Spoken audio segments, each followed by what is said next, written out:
Kjo javë pritet të kthejë Durrësin në një qendër kulturore ku do zhvillohen disa aktivitete të rëndësishme me fokus detarin. Art Explora Festival dhe kroqera më e bukur në botë, Amerigo Vespucci, do të ankorohen në brigjet e Durrësit. Art Explora, një e parë muze në botë, mbërri në qytetin bregdetar si pjesë e një turneu kulturor mesdhetar që do zgjas deri në 2027. Festivali që ajo ofron krejtësisht falas sjell përvojë artistike dhe edukative për publikun përmes ekspozitave, shfaqjeve, koncerteve dhe punëtorive, si në bordin e Anijes, ashtu edhe në hapësira të dedikuara në qytet. Në bashkëpunim me Bashkimin Evropian, ky projekt synon që të krijojë ura të reja mes vendeve dhe qytetërimeve të mesdheut. Në Shqipëri aktivitetet do zhvillohen nga 10 deri në 21 prill. Po ashtu Amerigo Vespucci, e konsideruar si më e bukura në botë, do mbërri në port në 8 prill dhe do qëndrojë në qytetin bregdetar deri në datën 11. Në ceremoninë e pritjes të martën do të jenë të pranishëm edhe përfaqësues të lartë italianë e shqiptar. Sipas drejtorit të autoritetit portual, këto aktivitete nuk do jenë të vetmet që do i shtojnë ngjyrat këtij sezoni.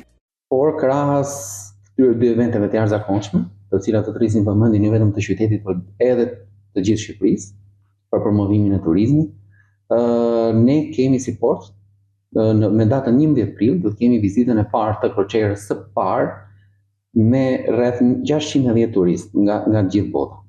Si për vitin 2025 është edhe kërkesë nga një linjë re e cila nuk ka ankoruar asnjëherë, nuk ka lëndruar asnjëherë drejt portit Durrës. Në portin e Durrësit për vitin 2025 kanë rezervuar deri më tani 12 kroqera dhe kjo shifër pritet që të jetë në rritje gjatë muajve në vijim.